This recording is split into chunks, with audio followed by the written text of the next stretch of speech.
Gadis sederhana itu bernama Nia Kurniasari, atau kerap dipanggil dengan nama Nia. Ia berusia 18 tahun yang berasal dari Tarsulau, Nagari Gugua, Kecamatan Kayu Tanam, Kabupaten Padang Pariaman, Sumatera Barat.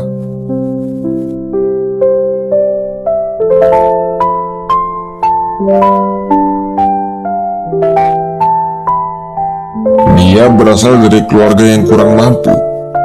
Menurut beberapa sumber mengatakan jika orang tua Nia sudah lama berpisah, sementara sang ibu sudah sakit-sakitan.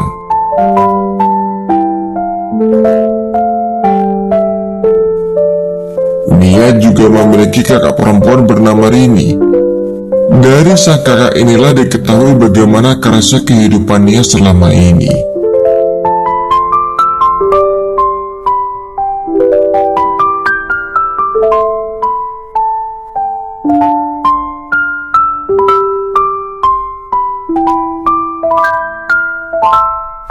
Demi memenuhi kebutuhan ekonomi Nia dan keluarga, semenjak kelas 4 SD Nia sudah mulai berjualan gorengan keliling.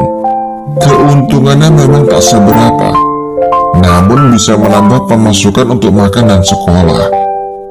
Hal itu dilakukan selama bertahun-tahun.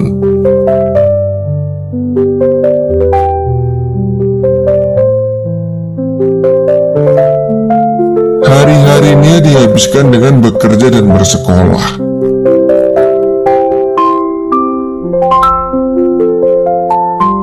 Meski harus bekerja di sela-sela aktivitas sekolahnya, menurut guru-guru di SMA INS Kayu Tanam, semasa SMA Nia adalah salah satu murid yang berprestasi. Beberapa kali ia meraih ranking 1, terutama ketika masih kelas 10. Nia selalu ada di ranking 1-6 di kelasnya.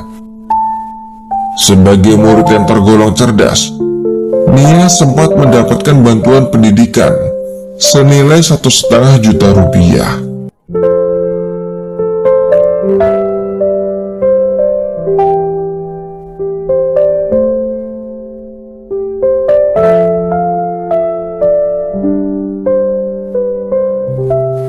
Seorang guru yang pernah menjadi wali kelasnya, bernama Raini Fatmayunita, mengatakan jika Nia bukan hanya berprestasi di bidang akademik, tetapi juga dalam bidang atlet silat.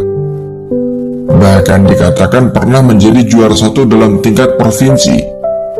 Nia diketahui sudah menyandang sabuk coklat, bahkan sudah melatih silat di beberapa sekolah.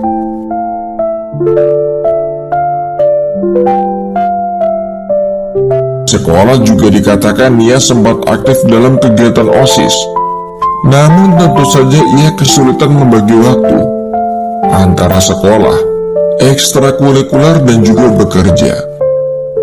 Masih dari pengakuan guru Reni, perjuangan Nia bukan main.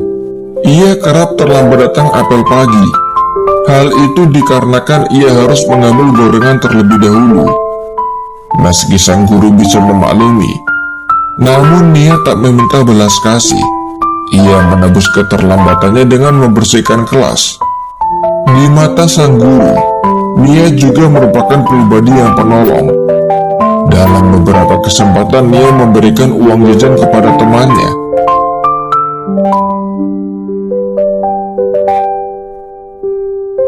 Sebagai murid yang dikenal mandiri, Nia bahkan sudah membeli cincin emas sendiri. Sebagian uang bahkan digunakan untuk memperbaiki rumah ala kadarnya, termasuk membuat kamar mandi.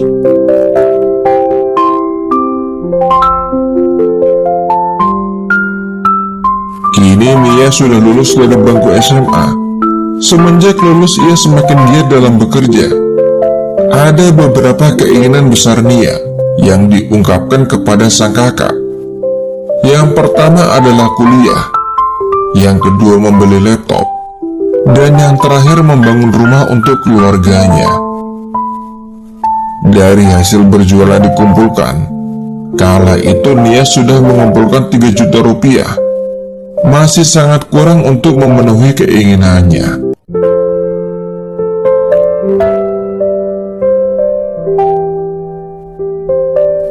Dari pengakuan pembuat gorengan juga sang kakak, Nia mengambil gorengan dari pembuatnya seharga Rp800.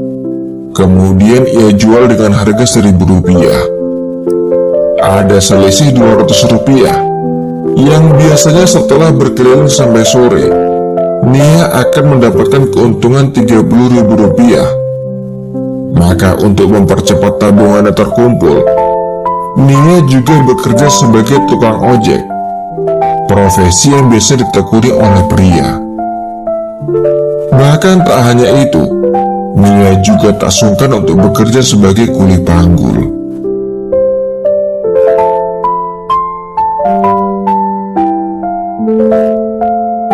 Singkat cerita, di hari Kamis tanggal 5 September 2024, telah seperti biasa hingga menjelang maghrib Nia masih belum pulang. Sang kakak masih terus menunggu karena kondisi di sore itu hujan. Namun bahkan hingga hari mulai gelap, Nia masih belum terlihat pulang ke rumah. Rupanya bukan hanya sang kakak yang cemas, ibu pembuat gorengan juga sempat menghubungi Nia via WhatsApp. Padahal biasanya ia sama sekali tak pernah menanyakan di mana posisi Nia. Entah kenapa di sore itu ia ingin mengirim pesan kepada Nia.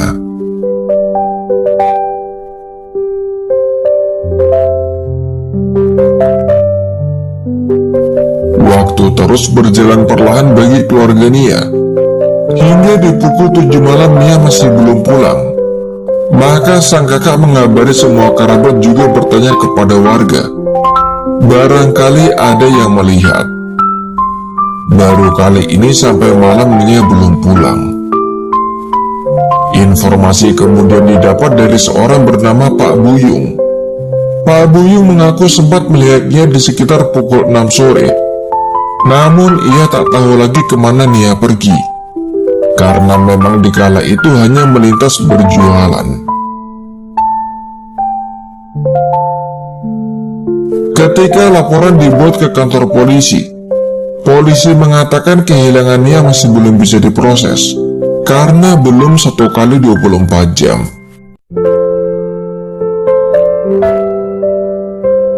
Barulah keesokan harinya, Jumat 6 September 2024, polisi menyatakan Nia hilang. Tim gabungan langsung dikerahkan untuk melakukan pencarian. Begitu pula dengan warga yang beramai-ramai ikut membantu.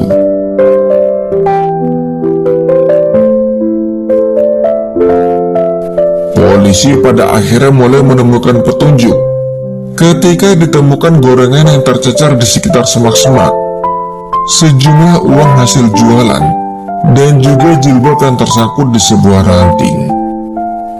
Ketika terus ditelusuri, polisi menemukan semak-semak yang rusak.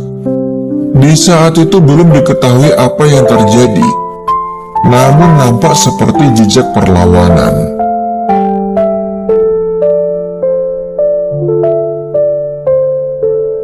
Minggu 8 September 2024, yang merupakan hari ketiga pencarian, mereka terus menelusuri semua area sejauh 2 km.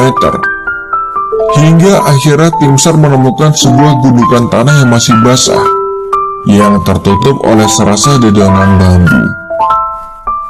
Baru saja tanah tersebut dicangkul, langsung terlihat sebuah bahu tanpa busana, yang ternyata itu adalah Nia.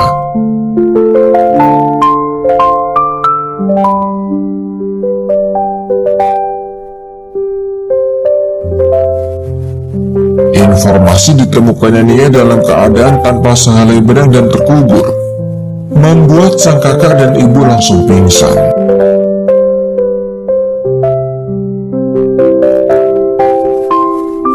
Dari sinilah penyelidikan akhirnya dimulai.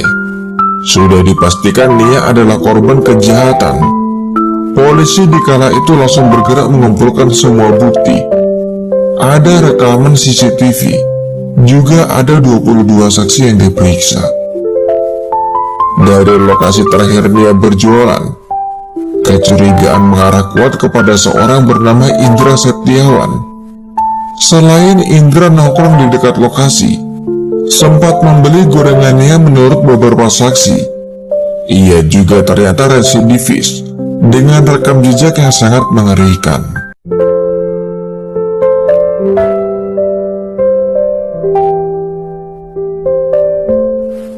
Dugaan semakin diperkuat dengan kesaksian dari seorang teman Indra.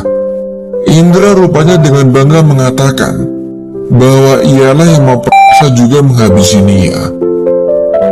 Karena pernyataan dari saksi kunci inilah, polisi langsung menetapkan Indra sebagai tersangka dan mulai melakukan pengejaran.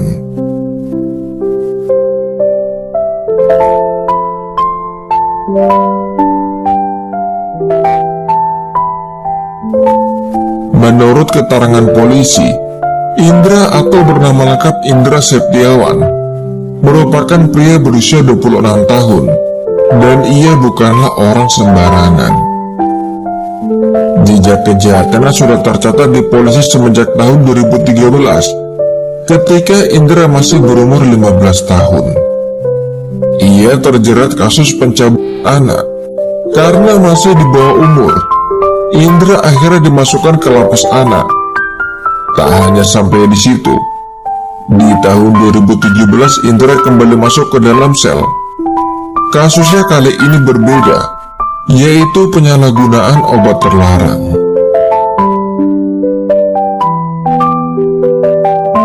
Menurut tantenya bernama Suryati, setiap kali melakukan kejahatan, Indra selalu berjanji tak akan mengulanginya. Namun pada akhirnya janji itu diingkari. Rupanya Indra bukan hanya bermasalah dengan polisi, dengan warga pun juga sama, di mana Indra kerap kedapatan mencuri hasil kebun. Namun warga tak ingin memperpanjang masalah tersebut ke polisi.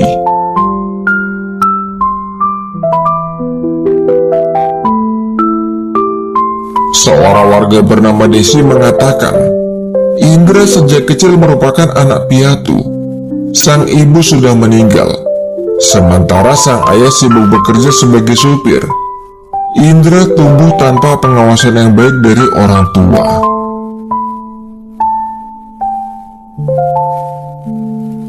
Kini dengan Indra yang menghilang entah kemana, sang tantelah yang ketakutan. Suryati takut diamuk oleh massa, apalagi warga nampak sangat marah. Suryati minta Indra untuk segera pulang mempertanggungjawabkan apa yang telah ia lakukan.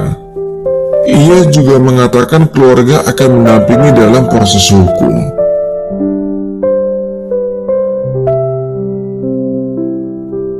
Sementara itu pencarian terus berlanjut. Polisi sempat melakukan penyergapan, namun Indra berhasil lolos. Polisi hanya menemukan tas dan sandal Indra. Kemudian penyergapan kedua di hari ke-9. Entah bagaimana lagi-lagi Indra bisa lolos. Tak hanya lolos dari polisi, Indra juga berkali-kali bisa lolos dari warga. Seorang bernama Mas Dianto sempat terheran. Di kala itu ia memang tengah mencari Indra bersama warga lainnya. Indra sempat terlihat di sebuah kebun tanpa mengenakan baju. Ketika dikejar, Indra lari ke jurang kemudian ke sawah. Selanjutnya lenyap begitu saja ketika masuk ke dalam semak-semak.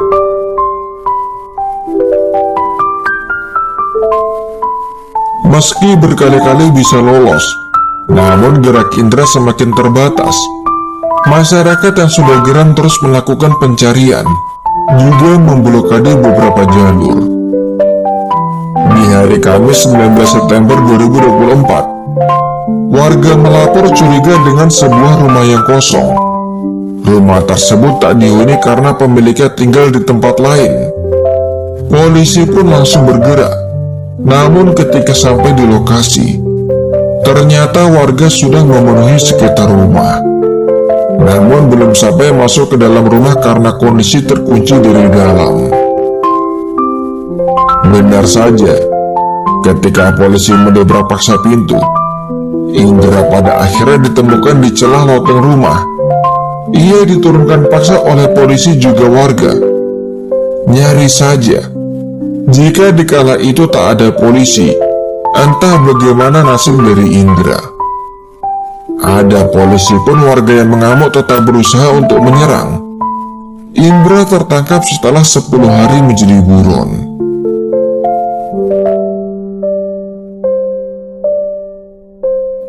Pasca penangkapan, dari keterangan Indra, polisi mencoba untuk kembali menelusuri TKP.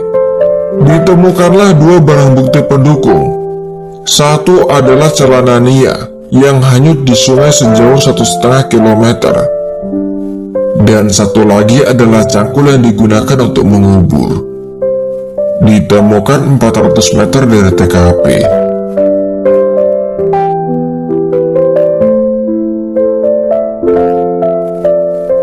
Indra lantas menceritakan apa yang ia lakukan di hari kejadian. Sore itu pukul 5, kondisi hujan di sekitar Pasar Gelombang. Nia melintas di depan Indra dan 3 kawan yang sedang nongkrong. Salah satu dari mereka akhirnya memanggil untuk membeli gorengan. Ketika itu Indra hanya diam tak mengganggu. Namun dalam benaknya terbersit niat keji yang sudah lama ia pendam. Ya, selama ini Indra memang sudah mengincar Nia. Setidaknya sudah 2 kali ia merencanakan ingin melakukan aksinya. Namun waktunya masih belum tepat. Dan kini Indra sudah tak lagi bisa menahan keinginannya.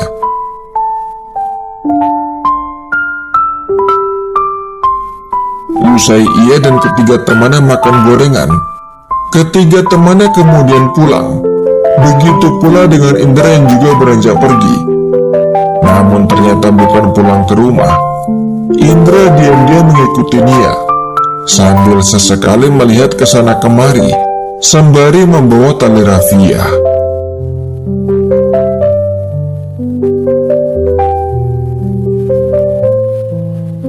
Awalnya Indra mengaku hanya ingin menguasai saja. Namun ketika ia membekap Nia dari belakang, rupanya Nia melakukan perlawanan. Indra akhirnya semakin menguatkan bekapannya. Diperkirakan dibekap hingga 6 menit. Nia pun akhirnya tak sadarkan diri. Indra mengaku tak tahu apakah Nia hanya pingsan atau sudah tak bernyawa.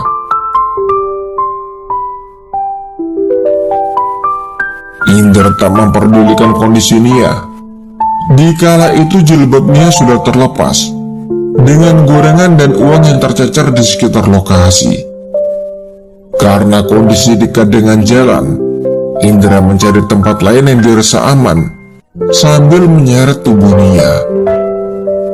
Dari keterangan Indra juga perkiraan polisi di tempat kejadian perkara, Nia diseret sejauh 2 km. Di tempat yang sangat terpencil Indra melakukan aksinya. Setelah puas, Indra kembali menyeret sejauh 300 meter. Ia lantas mencari cangkul untuk membuat lubang. Dalam beberapa sumber disebut jika Indra mendapatkan cangkul dari sebuah pondok kosong. Namun ada juga yang menyebut Indra meminjamnya dari warga. Setelahnya dia dikubur dengan kedalaman hanya 1 meter.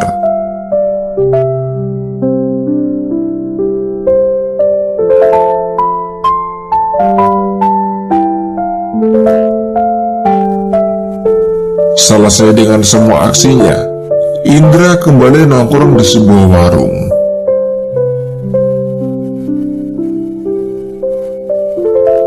Namun tak berselang lama begitu mengetahui ia menjadi buron, Indra lari ketakutan bersembunyi dalam hutan.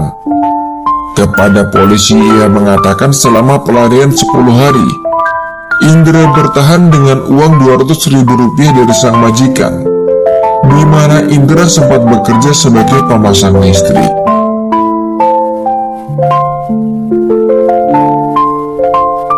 Indra akan dikenakan pasal berlapis.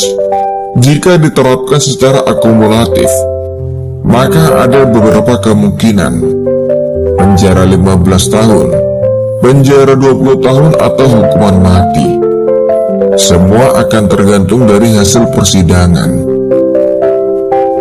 Dan dalam perkembangan terbaru, polisi juga menangkap paman dari Indra berinisial MJ yang diduga membantu ponakannya dalam pelarian. Hingga saat ini MJ masih membantah. Namun jika terbukti membantu, maka pasal yang akan dikenakan adalah pasal 221 KUHP dengan ancaman penjara selama 9 bulan.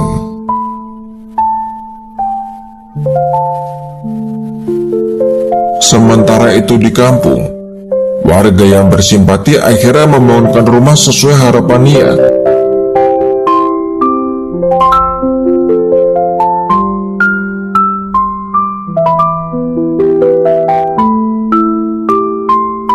Meski Nia telah tiada, namun setidaknya salah satu keinginannya akhirnya terpenuhi. Jika ada kesalahan dalam video, informasi yang kurang atau pendapat yang berbeda, silahkan berikan komentar kalian.